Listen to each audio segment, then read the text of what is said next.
இந்த பாசிச கட்சியும், பாயாச கட்சியும், இங்க பாஜகவும், திமுகவும் மறைமுகமாக அவங்க தொடர்பு வச்சுக்கிட்டு, வெளி உலகத்துக்கு 2 பேரும் சண்டை போடுற மாரி ஒரு பாவனைய உருவாக்கியிருக்காங்க. விஜய் சொன்னது 100% உண்மை. மக்களை மடைமாற்றும் விதமா தான் இந்த அரசு நடத்திட்டு இருக்கு. தாவேக கட்சியின் 2ஆம் ஆண்டு துவக்க விழாவில் அதனுடைய தலைவர் நடிகர் திரு விஜய் அவர்கள் பேசியது பாராட்டக்கூடிய ஒன்று. ஏனென்றால் ரொம்ப தெளிவாக விளக்கம் கொடுத்துருக்காரு. இந்த பாசிச கட்சியும், பாயாச கட்சியும், இங்க பாஜகவும், திமுகவும் மறைமுகமாக அவங்க தொடர்பு வச்சுக்கிட்டு, வெளி உலகத்துக்கு 2 பேரும் சண்டை போடுற மாதிரி ஒரு பாவனையை உருவாக்கியிருக்காங்க. இவங்க இத்தனை வருஷம் இல்லாம மும்மொழி கொள்கையை கொண்டு வராங்க. இத்தனை ஆண்டுகள் என்ன பண்ணாங்க? அடுத்த ஆண்டு தமிழகத்தில் சட்டமன்றத்தில் வரப்போகுது. இத்தனை ஆண்டுகள் சும்மா இருந்துட்டு இப்போ கொண்டு வராங்க.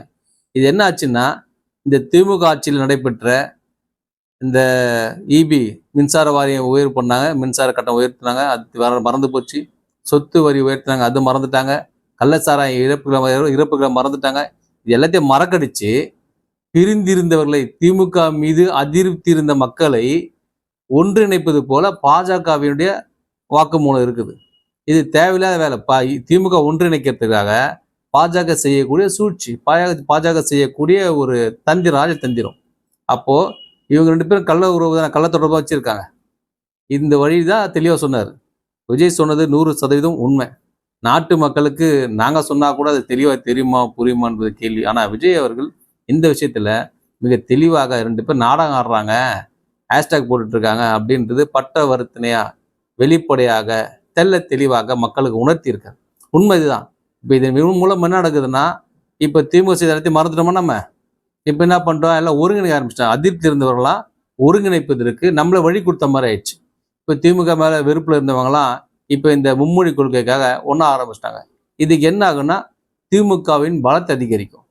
திமுக பலத்தை அதிகரிக்கும் போது இது அதிமுக வெளியே உள்ள வராது, அதிமுக வெளியே போயிடும், திமுக மட்டும்தான் இருக்கும்.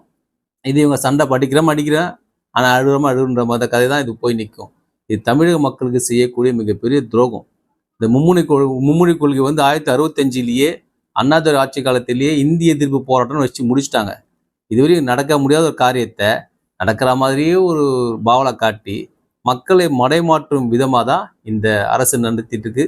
இந்த வகையில் நடிகர் விஜய் அவர்களுக்கு நான் மனமார்ந்த நன்றிகளையும் பாராட்டு தெரிவித்துக் கொள்கிறேன்.